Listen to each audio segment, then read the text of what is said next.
Hi, this is Trey Passer. Welcome to my spoiler review of Star Wars The Last Jedi. I gave it an 8 out of 10 if you see my spoiler-free review.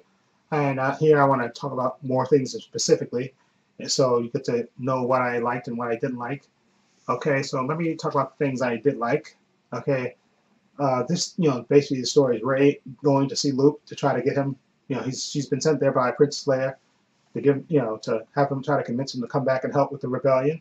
And at the same time, the rebellion's on the run from the First Order, who's basically overtaking them. And that's the basic gist of the story. And now, what I liked about this movie, there's a lot of things I liked about it. I just have a few nitpicks. Uh, what I liked about Luke Skywalker, first of all, I liked Mark Hamill in this as Luke Skywalker. I liked that his character, and I loved he had a lot of badass moments in this movie. There's a lot more humor in this movie than I thought it was going to be. And kudos to Ryan Johnson for including the humor in this movie as well. There's just a lot of funny moments in this movie, and the movie, starts off kind of slow, but then once it gets, it kind of builds up, and then you get the total kick-ass second half of the movie. But again, Luke had a lot of kick-ass moments in this movie to me, and again, one of the kick-ass moments is we got to find out exactly, they show you in flashbacks when Luke was, when Kylo Ren turned on him, and you got Luke's explanation of it, of how he sensed that, the evil growing within Kylo Ren. And he had a moment where he thought, he was going to actually strike him down, but he changed his mind. But too late, Kylo Ren woke up and saw him standing over him with the lightsaber, and everything else went to hell. And that's how basically that happened. And another good thing that you see in this movie, General Smoke, played by Andy Serkis, he basically forms a connection, a force connection between Kylo Ren and Rey while she's on the island with Luke. Okay, and they have this great back and forth between the two of them. Her first, hating him for what he did to Han and all this stuff, and him trying to appeal to her to join him and stuff. And you see slowly but surely, he starts to change her mind, and she thinks that at some point that she can actually turn him. And then of course that's when Luke actually explains to her exactly how, what happened the night he turned against Luke and stuff. But Luke has no desire to go back and help.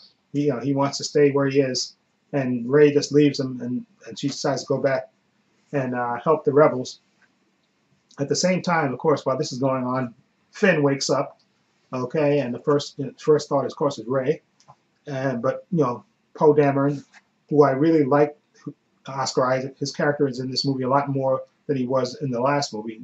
He doesn't disappear for long periods of time, and you get to see exactly how heroic his character is, which I really liked, and you got to see how he's all in with the rebellion. You can see his character, how he's all in with the rebellion. He'll do whatever it takes to be in the rebellion. Okay, and you get introduced to a lot of new characters as well. First new character, Rose Tico, played by Kelly Marie Tran. She plays Rose Tico. She's an engineer, and her character, when we meet her, she's basically having she's mourning because her sister, which we see in the beginning of the movie, sacrifices herself to help the rebellion knock down a First Order ship, a warship, and she dies. And of course, Rose is grieving her. And that's when she actually meets Finn for the first time, when Finn's trying to sneak off at the same time. And I like their interactions between the two of them. When she recognizes who Finn is, and of course she calls him a rebel hero and all this stuff. But he's still wanting to get away and get to Rey and get away. But slowly but surely, they turn him around, and he actually gets to go on a secret side mission with Rose to try to get a code breaker, so they can break the First Order code, so they can actually escape them. Because right now they're basically following them as they're running out of fuel. So slowly but surely, they're running out of fuel, and this is their hope to get a code breaker, so they can come back and sneak onto the First Order ship and disable their systems, so they can get away. Okay, and also at the same time, Carrie Fisher's character, Princess Leia, or Commander Leia at this point, she's basically in a space coma. In the beginning of the movie, while the First Order is attacking, they basically blow up the deck, and she's the only one that survives, using the Force, but she gets put into a temporary coma. And of course, you have Laura Dern's character, who's a new character, Vice Admiral Holdo. She is the new commander in charge, and of course, she clashes with Oscar Isaac's character, Poe Dameron, because he wants to do that side mission, and she wants to stick to the plan that she has. And so those two characters are clashing, and you also get to see more of General Commander Smoke, Supreme Leader Smoke, excuse me. You get to see played by Oscar Isaac, and his character is just, I love his voice and his whole appearance. It just reeks of evil, and I liked him, and I like the way he manipulates certain characters in this movie. He's very well played by Andy Serkis, and I really liked his character a lot. And then you also have Benicio del Toro. He plays DJ. He's a character that Finn and Rose meets when they're trying to get the code breaker, and they sneak up to this other planet to get this code breaker, and they're trying to get this look for this person who's supposed to be the top code breaker in the galaxy that can break the first order code, and they actually run into him and while they're captured, and they actually wind up hiring him to come back. Okay, and Benicio del Toro, he was okay. He was doing some kind of like stutter and stuff on that, which was a little weird, but he was just okay. But again, there's another character that I really liked in this movie, General Hux, played by Domhnall Gleeson. He was absolutely hilarious because his character is basically like a punching bag between General Smoke and Kylo Ren. They were basically tossing him back and forth whenever whenever he thought he was in charge, and whenever he failed, they basically were tossing him around like a rag doll. It was absolutely hilarious because his character kept trying to keep his dignity, even though he kept getting thrown around left and right. It was absolutely hilarious. And again, one of the things I didn't like, I guess you can say, is I didn't like. Well, I understand why Rian Johnson did it. You didn't get to see Rey and Finn interact in this movie until towards the end of the movie at all, where the rebels are escaping, and they're basically blocked by these rocks and stuff, and she moves the rocks because she's on the other side, and then they have their little reunion where they hug, and then basically that's it. That's all the interaction really you get between Rey and Finn in this movie, which is, to me, it kind of disappointed me because I think they were one of the strengths of the first movie, Force Awakens, and I knew they were going to be separated in this movie going in. I knew that, but I was kind of hoping that they would come together maybe halfway into the movie or something. But they don't really come together till the movie's almost over, which I think is really which really I didn't like that. I guess I like all the other choices Rian Johnson did, but I hated they kept them all. They basically kept them separated for most of the movie, and I was kind of hoping that they would come together before that, which I think would, because I think they were one of the strengths of the movie. But one of the other strengths of the movie I thought was the new character of Rose Tico. I thought she was really good. She had a purpose, and she had a belief. And Kelly Marie Tran, I think, did a really good job playing Rose. And I think Finn's character, he learned from her example exactly, again, another reason to fight. And I think it was really good. There's a really good moment in the movie where he's basically, when they're on the planet in the First Order are closing in on them, and they're basically, he's going to sacrifice himself, to destroy this big cannon weapon they have, and he's basically getting ready to go down, to go into the mouth of the cannon as it's charging up, so basically to destroy it. And her character actually, she crashes into him and knocks him off course, so he doesn't sacrifice himself. And of course, she's badly hurt. I forgot what she said, but she said something really, really sweet to him, which I can't remember, which I'm dying. I forget what she says. So I'll say it again. I can remember what she said, but she said something really sweet to him, and then she kissed him, and then she passed out. And at first I thought she died, but you see him later. He's dragging her on. And then you see him towards the the end of the movie where he basically where she's in the med bay, I guess, and he puts a cloak over her. So I don't know. And then you see Rey looking at them. So I don't know if there's going to be a triangle in the next movie or whatever, because I thought for a minute that she was going to die or she was dead, because the way she crashed the ship to stop his ship from going into the cannon, and she said those words to him, and then she kissed him, and then she passed out. or I thought she had died, but of course she just passed out. But then you see her, he calls for a medic and he's dragging her off, and then you see him lay her down and put the cover over her, so she's still alive. But there were some really good moments in this movie, like the moment where Kylo brings Rey to Supreme Commander Smoke, and he's basically giving her the rundown and stuff, and and he and he's basically telling her, listen, we're gonna get Skywalker and all this other crap, and he basically tells Kylo Ren to kill her, and then you see Kylo Ren. I didn't know this at first, and then I noticed that he was, he did this little hand because Smoke had the lightsaber on his thing, and he said he could read his mind, and he could see he's gonna get ready to light to light the lightsaber, but he thought he was talking about the other lightsaber, but he actually used the lightsaber to cut Smoke in half and basically kill him. And then you have that moment where Rey and him are fighting together against the Imperial Guard that they have there, and they're basically some real good action sequence where they're basically kicking ass together. And then of course, after everything's done, Kylo's basically, she's telling him, "Come on, let's go." And he's going, "No." He's telling her basically, "Join me. I'm the commander now. We could be the new Jedi. We can take over now. We killed, like you see in the trailer where he says, kill the past. See the past, kill it." Then he's basically, look, I killed my past. Smoke was my past. I killed my father. That's it. Let's join me. He's basically telling her to join him, and then of course she doesn't. She doesn't turn to the dark side. So, and she goes off. She escapes when the ship is blowing up. And there's again, Captain Phasma, played by Gwendolyn Christie. I really felt sorry for her again because she doesn't really have much to do. I mean, the extent of it is they capture Finn and Rose and they're about to execute them, and then she has that little brief fight scene with Finn, and then Finn gets the better of her, and you actually see him crack her armor. You can see her eye, and then she gets basically, kicked into the, well, not kicked in. I think he knocks her into the thing, to the fire, and she supposedly, I assume she's dead because she goes into this big explosion. I don't think she's going to survive that. But anyway, so her character doesn't really have, she kind of gets short shrift, I guess. So that's another kind of a moment I didn't like, that her, they put her character back and she still didn't really get much to do.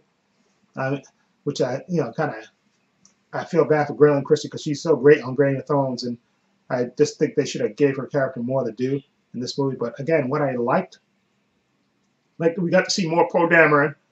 I liked the interaction between Rey and Kylo Ren. I thought it was really good. And we actually did get to see a nice moment between Luke Skywalker and Princess Leia when they're on the Rebel base, and Luke force projects himself to the Rebel base to help to basically help the rebels escape while he's tied up with, but he gets a moment before that where he gets to talk to his sister and stuff, and he gets her handed the dice from Hans, from the Millennium Falcon to her, and he gets to, have a nice moment with his sister, which I thought was really nice.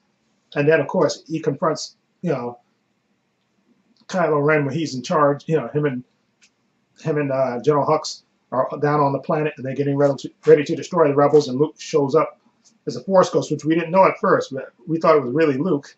I have to admit, I thought it was really Luke, and they fired all the weapons at him, and then of course he steps through it like a badass. That's the badass moment that I was talking about earlier, where he just steps through it after all that firing.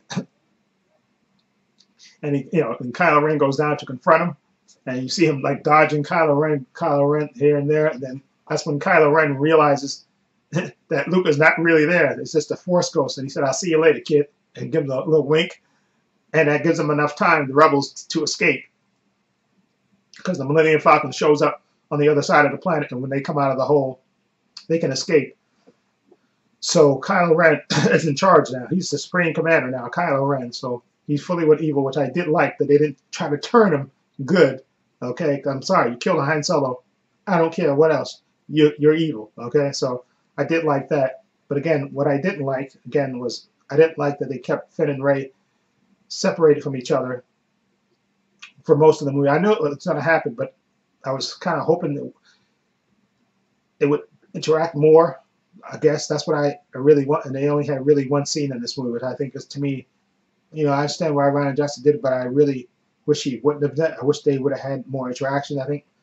But I'm trying to think where they could have had more interaction, because they were basically on the ship at the same time, although they were in different parts of the ship. So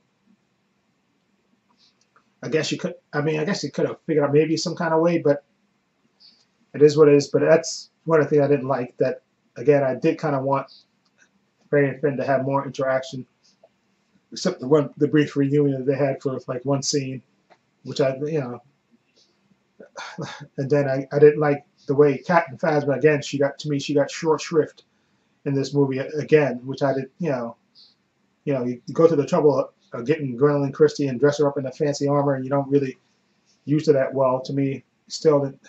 So I thought that, and then Benicio del Toro's character, like I said, he was doing that stutter thing, and I mean, I think they could have got anybody to do that. So getting Benicio del Toro, I think that was just kind of below his character, below his range. To be honest, I did like Laura Dern's character because you thought she was one way, but she was actually all in for the empire, all in for the not empire for the rebels. And I like that she sacrificed herself at the end with the ship, to destroy the big ship. I really liked her doing that.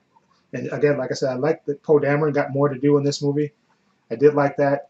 Again, John Boyega, Finn's character, I did like that. Got to see him interact with a different character, with the Rose character, and I thought they had nice, good chemistry to get together. And I don't know if they're going to do a triangle between her and Finn and Rey or not. Who knows? But again, I did like the interaction between Kylo Ren and Rey when they were basically force connected by Commander Smoke. I thought that was really good, and you got to see them that interaction, and you got to see them, where he basically kind of slowly turned her a little bit.